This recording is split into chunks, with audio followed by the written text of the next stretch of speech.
Bismillahirrahmanirrahim. Assalamualaikum warahmatullahi wabarakatuh. Salam sejahtera bagi kita semua. Om Swastiastu, Namo Buddhaya, salam kebajikan. Perkenalkan, saya Kunti Herma Dwi Dayati, dosen tetap program studi arsitektur, Fakultas Pendidikan Teknik dan Industri, Universitas Pendidikan Indonesia. Pada kesempatan ini, saya akan menyampaikan penyusunan dokumen pernyataan diri dosen dalam unjuk kerja Tridharma Perguruan Tinggi atau PDD UKT PT sebagai proses sertifikasi dosen yang diselenggarakan oleh Kementerian Pendidikan Tinggi, Sains dan Teknologi tahun 2026. Pada video ini, saya akan menyampaikan unjuk kerja bidang pengajaran dengan memaparkan mata kuliah yang saya ampu di program studi arsitektur, yaitu Property dan Real Estate, dengan kode AT 454 yang juga merupakan mata kuliah pilihan program studi, yaitu salah satu mata kuliah pilihan program studi arsitektur yang terdiri dari 4 SKS dan harus ditempuh oleh mahasiswa pada semester ke-6. Melalui mata kuliah ini, diharapkan dapat memenuhi capaian pembelajaran lulusan atau CPL, yaitu mahasiswa dapat mengenal dan memahami bidang real estate dan properti, baik secara teori maupun praktis, serta dapat menganalisis dan mengaplikasikan dalam rancangan dan kasus perencanaan real estate. Metode pembelajaran yang saya terapkan adalah metode pembelajaran aktif, yaitu ceramah interaktif, diskusi kelompok, studi kasus dengan pendekatan participatory learning. Di sini mahasiswa mendapatkan pengalaman nyata di lapangan terkait fenomena dan perkembangan real estate. Adapun capaian pembelajaran CPMK mata kuliah ini memiliki 5 CPMK, terdiri dari CPMK 1, mahasiswa mampu mengenal dan memahami bidang real estate dan properti, baik teori dan praktis, serta dapat menganalisis dan mengaplikasikan dalam rancangan dan kasus perencanaan real estate.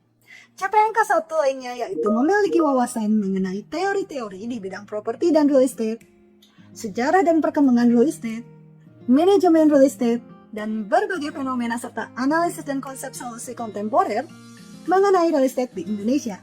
CPMK 2 mampu mengaplikasikan analisis terhadap permasalahan real estate sehingga mahasiswa memahami ilmu real estate sebagai ilmu yang menghasilkan keuntungan namun arif terhadap lingkungan hidup. CPMK 3 mampu mengkritisi produk real estate dan menyimpulkan hal-hal positif untuk kepentingan pengetahuan desain. CPMK 4 mampu mengaplikasikan pengetahuannya dalam analisis dan perencanaan dan perancangan berbagai macam kasus mengenai perencanaan lingkungan perumahan dan pemukiman real estate, baik perumahan pada lahan atau landed house, rumah susun, dan juga perumahan dengan konsep baru seperti dengan konsep arsitektur hijau dan arsitektur dengan tema kearifan lokal. CPMK 5 mampu melakukan analisis kelayakan proyek perumahan real estate, baik finansial maupun teknis, yang akan dilaksanakan dalam 16 kali pertemuan dengan 14 kali pertemuan tatap muka atau blended learning, baik sinkronus maupun asinkronus, dalam bentuk penyampaian materi dan diskusi, serta 2 kali pertemuan yaitu ujian tengah semester dan ujian akhir semester. Pembelajaran juga didukung dengan learning management system yang memadai dan dimiliki oleh Universitas Pendidikan Indonesia, yaitu platform Explore UPI.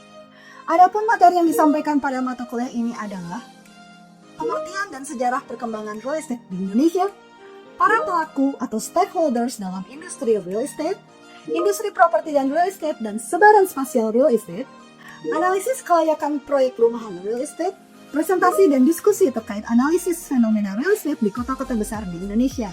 Literatur yang digunakan dalam pembelajaran ini berasal dari berbagai sumber buku, jurnal hasil penelitian, dan sumber-sumber relevan lainnya. Selama proses pembelajaran, saya selalu berusaha menyapa, berinteraksi secara aktif, dan memastikan materi dipahami oleh mahasiswa melalui ruang diskusi. Adapun bentuk penilaian yaitu kehadiran 10%, partisipasi atau keaktifan 10%, tugas kelompok 50%, ujian tengah semester 15%, dan ujian akhir semester 15%.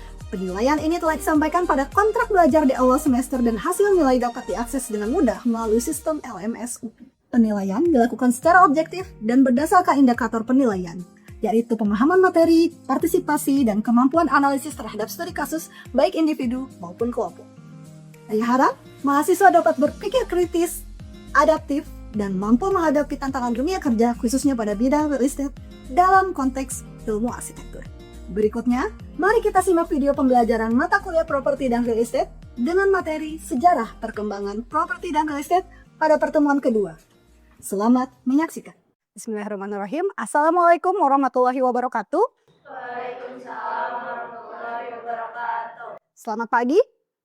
Pagi. Oke, apa kabar semuanya? Alhamdulillah, sehat ya. Saya harap Anda semua hari ini sehat. Oke, sebelum kita memulai perkuliahan, saya minta Anda semua untuk berdoa dulu. Silakan sesuai dengan agama dan keyakinan masing-masing. Berdoa dimulai. Oke, selesai. Terima kasih. Sebelum saya mulai, kita coba presensi dulu ya. Sebentar, saya cek dulu. Kita akan absen melalui spot seperti biasa ya. Oke, yang pertama Realif. Hadir. Yang kedua Nazmi. Yang ketiga Dinda. Hadir. Terus kemudian ada Fahrezi. Azizah sebagai KM. Tolong di approve untuk BAP perkuliahan di spot ya. Materi hari ini yaitu sejarah dan perkembangan real estate dan properti di Indonesia. Ini adalah pertemuan kedua. Kita sudah bertemu ya minggu lalu ya. Minggu lalu ada yang Anda masih ingat tentang apa? Saya sudah memberitahukan tentang pendahuluan waktu itu ya. Kita juga ada kontrak belajar dan juga kontrak perkuliahan. Jadi kita selama 1 semester ini apa saja yang akan kita lakukan. Dan saya sudah mengupload RPS di dalam spot supaya Anda mudah mengakses. Oke, jadi materi minggu ke-1 adalah definisi real estate dan properti. Ada yang masih ingat mungkin di sini apa bedanya properti dan real estate? Baik, untuk properti dan real estate itu perbedaannya untuk real estate itu lahan tanah beserta objek bangunannya itu berdiri secara permanen di lahan tersebut. Sedangkan untuk properti itu hanya hak kepemilikan dan kepentingan atas bangunan tersebut di atas lahan tersebut. Oke, good. Azizah, yang lain paham ya? Azizah mewakili Anda semua bahwa Anda juga masih mengingat kembali materi minggu lalu. Karena di materi sebelumnya adalah definisi, kita akan lanjut ke sejarah perkembangannya seperti apa gitu ya. Oke. Tapi sebelum kita membahas terkait dengan sejarah dan perkembangan, kita akan melihat dulu tujuan CPMK, yaitu memiliki wawasan mengenai teori-teori di bidang properti dan real estate, sejarah dan perkembangan real estate, manajemen real estate, dan berbagai fenomena serta analisis dan konsep solusi kontemporer mengenai real estate di Indonesia. Jadi kita ambil poin yang sejarah dan perkembangan di pertemuan kedua ini, gitu ya. Saya harapkan Anda memiliki wawasan tersebut. Oke, selanjutnya ini adalah timeline sejarah. Jadi kita mulai dari masa sebelum kemerdekaan sampai dengan masa sekarang saat ini ya, di 2000 sampai kini. Jadi kalau kita lihat di timeline ini yang Anda bisa lihat di sini, bahwa di sebelum 1945 itu ada 2 hal atau peristiwa yang penting. Yang pertama adalah monopoli atau dualisme di tahun 1600-an. Kemudian di tahun 1870 ada katalis atau ada pihak swasta begitu ya yang memang banyak terkait mungkin dari pihak kolonial atau Belanda atau Jepang. Kemudian di 1945 adalah reformasi agraria. Karena memang saat itu kita baru merdeka, pasti banyak hal yang berubah begitu ya. Kemudian di tahun 1967 ini ada Orde Baru. Jadi ini adalah masa yang sangat menarik karena ini terjadi ledakan properti yang sangat signifikan. Kemudian di tahun 1997 ada krisis, mungkin yang pernah Anda dengar krisis moneter gitu ya. Nah, itu terjadi tahun 97-98. Kemudian baru di tahun 2000 sampai dengan terkini adalah pertumbuhan, kemudian pemulihan, dan kemudian ekosistem digital. Oke, sekarang kita lihat di masa kolonial Belanda dan Jepang. Ya. Pada masa ini Belanda dan Jepang melakukan ekspansi, gitu ya. Anda tahu kan ekspansi gitu ya. Kemudian imperialisme. Nah ini istilah-istilah yang sebetulnya mungkin Anda pernah ketahui pasti di masa sekolah ya. Ini terkait dengan sejarah tentunya. Dan kemudian sistem pungutan paksa, maaf. Anda pernah dengar itu juga? Pernah? Pernah ya. Kemudian ada dualisme di sini. Apa sih dualisme? Dualisme adalah ada 2 sistem terkait dengan kepemilikan lahan atau tanah ya. Jadi ada hukum agraria gitu yang membuat ada sistem adat dan sistem barat. Sistem adat itu pribumi ya, kita warga lokal, warga Indonesia yang asli. Kemudian ada juga hukum barat yaitu yang diterapkan oleh Belanda atau Jepang mungkin pada saat itu ya, karena masa kolonial.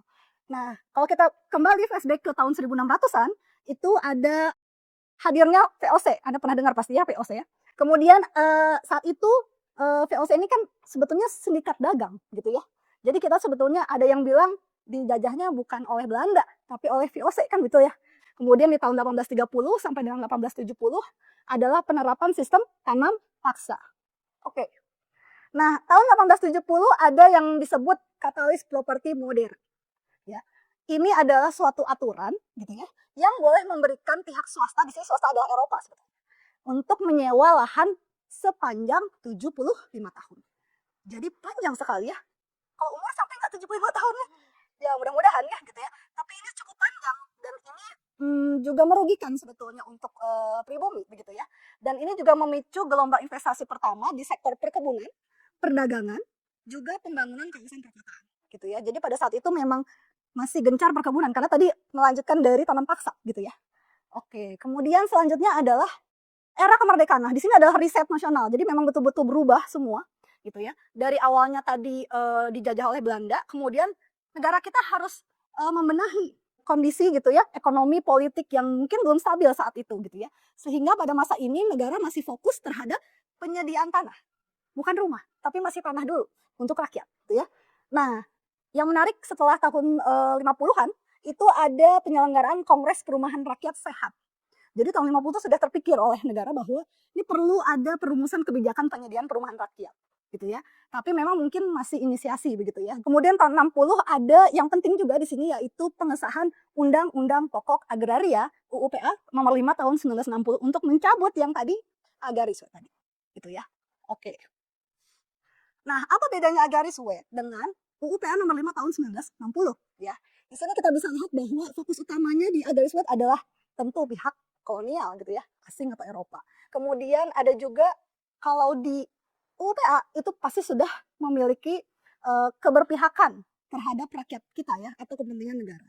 Kemudian secara instrumen hukum ada yang namanya tadi sewa 75 tahun atau hak erfak namanya. Saya juga takut salah ya menyebutkannya karena bahasa Belanda.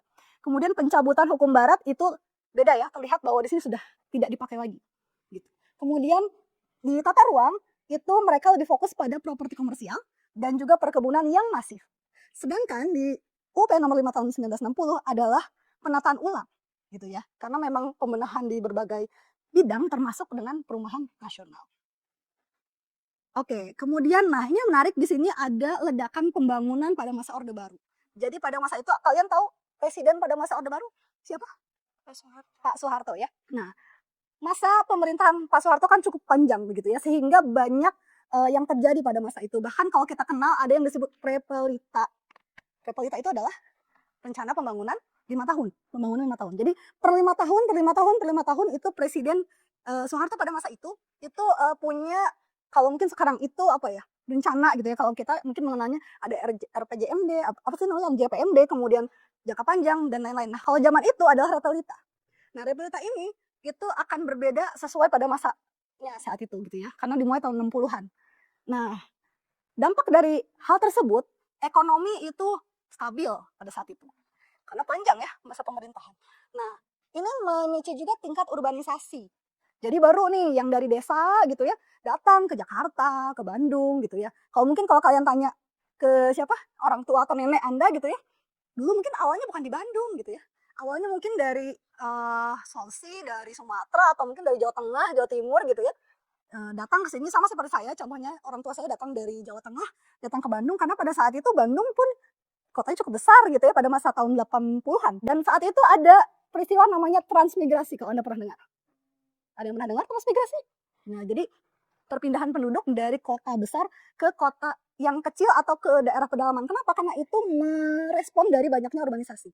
Tapi kalau kita lihat di sini, otomatis penduduk yang berpindah itu ke kota menyebabkan maraknya pembangunan gedung bertingkat dan pusat perbelanjaan. Kemudian lahirnya konsep kota mandiri berskala mega proyek. Kota mandiri, Anda tahu kota mandiri seperti apa? Ya kalau sekarang itu mungkin Kota Baru gitu ya, atau Sumarekon. Kalau Anda yang memang tinggal di Bandung akan familiar dengan itu. Kemudian pemain utama yang muncul pada saat itu adalah Agung Podomoro, kemudian Sinar Maslen, Lipo Group. Mungkin Anda pernah dengar? Pengembang yang besar ya. Dan itu mulainya startnya dari tahun-tahun ini. Gitu. Sangat penting dan sangat signifikan pada saat itu karena mereka mulai ekspansi gitu ya, ekspansi bisnisnya. Oke, ini adalah 3 stakeholder yang memang sangat memegang peranannya di perkembangan properti di Indonesia. Yang pertama adalah publik. Publik ini mewakili negara gitu ya, publik.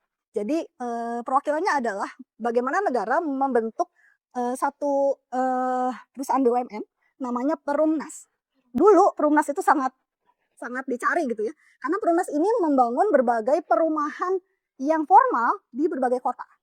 Kalau Anda orang Bandung ya, rata-rata kan ya, Anda pernah tahu perumahan Antapani? Di Antapani itu kan rumahnya itu adalah dibangun pada masa ini. Dan dibangun oleh Perumnas. Makanya disebutnya Perum. Kalau misalkan ke Antapani ya, Perum Antapani. Nah, kenapa? Karena memang dibangun oleh Perumnas. Gitu. Nah, ini lahir tahun 1974 sebagai perusahaan umum yang menyediakan perumahan rakyat. Yang maksudnya adalah terjangkau, murah, sehat, layak. Gitu ya, pada saat itu. Kemudian selain negara juga ada juga swasta. Nah, swasta ini yang berkembangnya sangat signifikan gitu ya. Kemudian kenapa ada REI? REI itu adalah Persatuan Perusahaan Real Estate Indonesia. Atau di dalamnya adalah pengembang atau developer, mungkin Anda pernah dengar ya. Nah, developer ini kemudian akhirnya mereka pada awal-awal tahun 70 berinisiasi untuk membuat asosiasi. Namanya REI. Nah, siapa yang menginisiasi? Salah satunya adalah Insinyur Ciputra. Anda pernah dengar Ciputra World? Perumahan Ciputra yang terkenal? Pernah ya? Itu kan besar sekali ya. Sangat besar perusahaannya. Dan ini asal mulanya dari beliau. Jadi Insinyur Ciputra inilah yang menjadi ketua umum REI yang pertama. Terus berkembang gitu ya. Dan akhirnya sekarang itu sudah ribuan developer atau pengembang yang ikut REI. Dan cukup sangat berperan tinggi gitu ya dalam perkembangan real estate atau perumahan di Indonesia. Kemudian selanjutnya adalah finansial atau yang menjadi mitra untuk mendukung mendukung perkembangan ini real estate, yaitu bank pasti gitu ya. Karena pada saat sebelum adanya KPR, Anda pernah dengar KPR ya pasti ya seringnya. Nah, itu masih sangat susah untuk mendapatkan rumah secara murah, terjangkau gitu ya. Nah, di sini mitra yang sangat strategis adalah bank. Pada saat itu adalah BTN. Anda pernah dengar ya, Bank BTN? Nah, Bank Tabungan Negara. Di sini adalah 3 stakeholder yang menggerakkan ekosistem properti Orde Baru. Oke, ini adalah contoh apartemen yang dibangun pada masa Orde Baru. Kalau kita lihat gaya arsitekturnya zaman dulu ya, jadul ya, gitu. Ada bentuk-bentuk yang Mediterranean seperti ini gitu ya, interiornya, luarnya juga sama. Sepertinya ada, kalau dari fasad ada kepala, badan, kaki gitu ya. Nah, itu kan pada masa-masa itu. Ini adalah yang mengembangkan Agung Podomoro. Nah, gitu. Kemudian ini BSD. Ini dulu adalah hutan awalnya. Hutan pohon karet. Nah, ini sudah penuh nih dengan berbagai macam tipologi bangunannya. Ada kantor, ada rumah, ada apartemen, ada apa lagi biasanya? Rumah sakit mungkin, sekolah, dan segala halnya. Jadi all in one dalam satu kawasan. Ini adalah video sejarah dari BSD City begitu ya. Dan sempat di tahun masa-masa krisis itu dia melambat gitu ya, tidak ada pembangunan dan lain hal. Kemudian semakin kesini tahun 2000-an kesini semakin berkembang gitu ya. Oke. Nah, ini adalah masa-masa yang genting gitu ya pada perkembangan properti dan real estate di tahun 97-98. Di sini kita lihat bahwa harga itu langsung jatuh drastis gitu ya. Kenapa? Karena adanya mungkin mirip dengan kondisi sekarang. Rupiah sedang melemah ya. Iya. Dulu yang harganya Rp5.000 $1 menjadi 17.000 kalau nggak salah, mirip dengan harga sekarang. Bayangkan ini padahal sudah 20-30 tahun lebih. Gitu ya. Posisinya dari 5.000 naik langsung jadi 17.000 18.000. Bayangkan betapa semuanya kolaps gitu ya. Dari ini menyebabkan kredit macet di mana-mana. Tahu kredit macet? Jadi daya beli orang tuh semakin berkurang. Mungkin daya tukar pun semakin sulit sehingga membayar KPR yang tadi itu sulit gitu. Nyicil itu pun sulit karena memang semuanya sedang tidak stabil gitu ya. Dan otomatis dampaknya juga konstruksi itu berhenti total, mangkrak. Lebih kritisnya adalah hampir 50% pengembang terpaksa menjalani restrukturisasi hutang. Oke, kemudian ini kita bergerak ke 2000 ke 2015 gitu ya. Ini adalah pemulihan desentralisasi tata ruang. Jadi di sini mulai pulih gitu ya. Kemudian mulai meningkat lagi hunian, tadi mulai kembali lagi daya belinya naik lagi sedikit demi sedikit. Kemudian urbanisasi juga malah makin tidak terbendung. Sehingga mendorong diversifikasi investasi domestik dan juga asing. Nah, kalau kita lihat gambar, ini adalah pusat-pusat kota yang memang melebar begitu ya pembangunannya. Bahkan mulai muncul kota-kota satelit di sekitarnya, yaitu tadi BSD City yang seperti Anda lihat tadi. Sekarang tuh mungkin orang dari Karawang datang ke Jakarta itu sepertinya biasa saja. Naik KRL sejam, 2 jam itu rasanya mungkin ya sudah jalani saja gitu ya. Padahal itu kan cukup panjang ya, mobilisasi yang cukup lama. Dan ini juga tren bergeser dari rumah tapak menuju apartemen, mulai ada kondominium dan mixed use development. Ya, di tahun-tahun ini sudah mulai orang-orang mulai rasanya kita boleh nih tinggal di apartemen tuh baru mulai melek gitu ya. Baru mulai merasa sepertinya rumah tapak itu bukan jadi solusi saja gitu ya. Di era digital dan keberlanjutan, ini tahun 2015 sampai dengan saat ini gitu ya. Di tahun 2015 sampai 2019 itu adalah konsolidasi atau di sini pasar mengalami perlambatan. Tapi struktur ekonomi itu tetap sehat, jadi tetap on track gitu ya. Dan kemudian di tahun 2020 sampai 2024 di sini ada peristiwa yang penting yaitu pandemi ya. Dan itu sangat berpengaruh terhadap daya beli masyarakat. Saat itu mereka lebih berusaha untuk survive saja gitu ya, untuk hidup gitu ya, untuk beli rumah nggak kepikiran gitu ya. Jadi akhirnya mereka lebih saving saja begitu uangnya gitu ya. Dan di sini ada stimulan atau ada intervensi dari pemerintah untuk menaikkan kembali daya beli dengan mengurangi pajak. Juga memberikan suku bunga yang tidak sama, mungkin yang awalnya 10% jadi 8% begitu ya. Sehingga ini menstimulus daya beli masyarakat. Di tahun 2024 ini ada penyeimbangan di mana ada perubahan target demografi begitu ya, bergeser. Dari awalnya mungkin generasi yang sebelumnya gitu ya. Di tahun ini sudah mulai ada generasi kelas menengah dan generasi Z gitu ya. Oke. Nah, yang penting dari periode ini adalah adanya transformasi digital dan juga profil pasar masa kini, yaitu mulai orang-orang tuh lebih kepada fungsionalitas gitu ya. Dan ini didominasi oleh kelas menengah dan juga generasi Z gitu ya. Dan trennya itu sebetulnya hunian tapak itu masih sangat fungsional begitu ya, masih menjadi pilihan. Tapi walaupun dia perbandingannya dengan orang yang memilih vertical housing itu juga hampir mirip gitu ya, vertical housing yang meningkat, hunian tapak meningkat. Tapi hunian tapak ternyata masih lebih tinggi gitu ya kalau kita bandingkan. Dan di sini muncul juga apartemen terintegrasi dengan transportasi. Kemudian ada juga kawasan pusat bisnis atau CBD modern di berbagai kota-kota atau di pinggiran kota besar atau metropolitan. Nah, di sini juga ada transformasi digital dalam pencarian, pembiayaan, hingga manajemen rumah tangga atau smart home. Jadi kalau dulu mungkin keliling begitu ya, nyari kosan mana yang bisa saya cari kos gitu ya, atau mungkin orang tuanya telepon gitu ya, karena tulisnya dijual, disewakan begitu ya, Anda pernah lihat ya.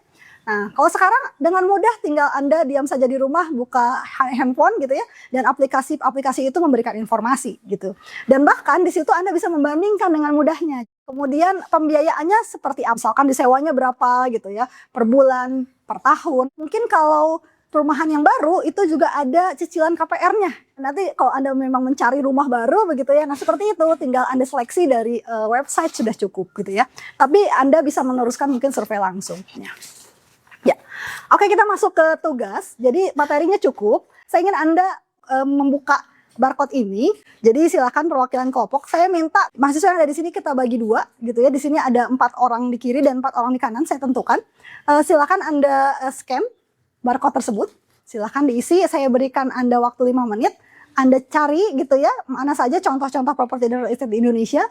Oke, silakan.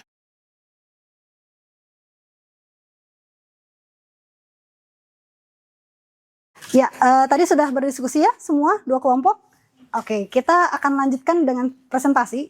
Hanya 2 menit saja gitu ya maksimal. Silakan untuk tugas yang nomor 1. Ya, silakan. Ada siapa yang akan menyampaikan? Kenalin?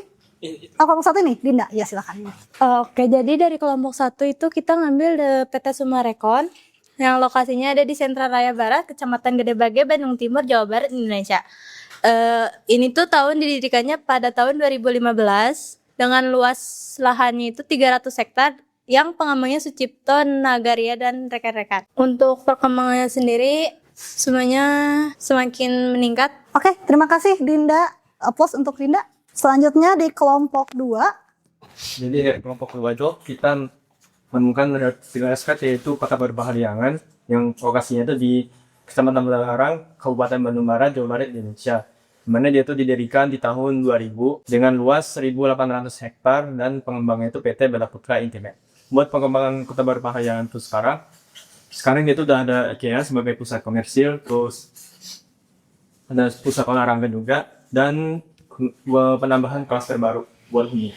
Oke, terima kasih. Apresiasi untuk kelompok 2. Dari kedua kelompok gitu ya, Anda semua mengambil contoh kasus di Bandung ya, karena memang kita posisinya di Bandung. Tapi menarik bahwa 2 kota satelit ini gitu ya, kota mandiri ini, dua-duanya berada di wilayah yang di luar kota Bandung ya. Yang satu di barat, yang satu di timur. Dan itu sekarang menjadi penyangga yang sangat hidup, sangat aktif.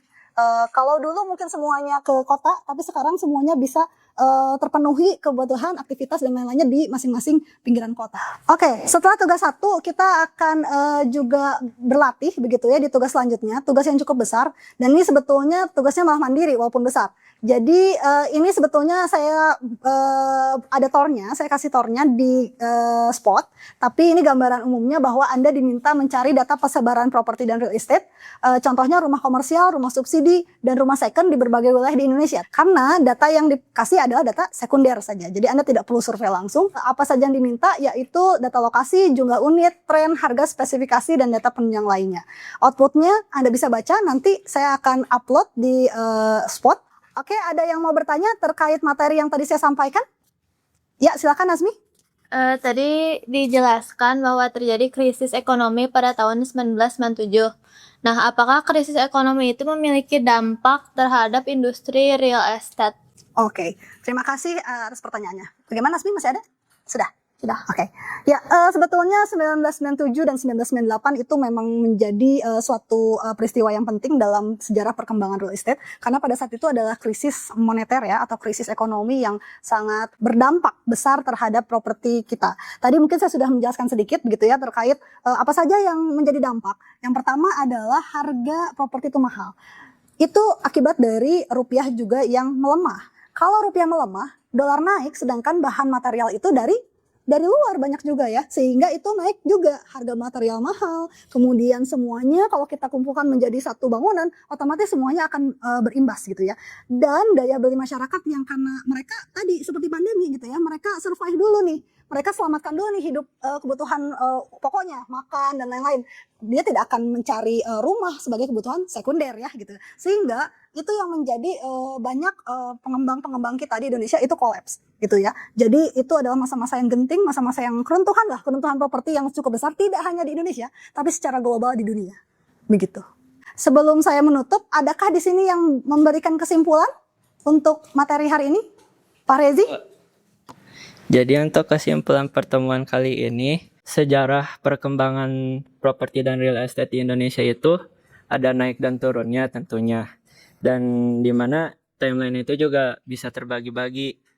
Yang pertama mengalami monopoli dan dualisme, lalu katalis swasta, lalu ada reformasi agraria, lalu ada ledakan Orde Baru, krisis dan keruntuhan, lalu ada pemulihan dan ekosistem digital. Oke, terima kasih Pak Rezi. Jadi saya harapkan Anda itu bisa melanjutkan gitu ya, mempelajari tidak hanya di kelas, tapi secara mandiri. Oleh karena itu, saya memberikan tugas yang tadi, tugas besar. Nanti kita akan bahas itu di pertemuan 2 minggu lagi, gitu ya. Silakan Anda bisa upload di spot masing-masing. Saya ingin pada materi perkuliahan ini kita mencapai tujuan CPMK yang tadi di awal ya. Jadi saya harapkan Anda semua bisa lebih paham tentang sejarah dan perkembangan real estate. Saya tutup untuk materi hari ini dan untuk diskusi kita tadi. Semoga apa yang saya sampaikan ini dapat bermanfaat untuk Anda semua. Assalamualaikum warahmatullahi wabarakatuh. Assalamualaikum warahmatullahi wabarakatuh. Sekian video rekaman proses pembelajaran mata kuliah properti dan real estate, program studi arsitektur, Fakultas Pendidikan Teknik dan Industri, Universitas Pendidikan Indonesia. Semoga dengan video ini dapat menjadi pertimbangan yang baik dalam penilaian sertifikasi dosen tahun 2026. Terima kasih atas perhatiannya. Assalamualaikum warahmatullahi wabarakatuh.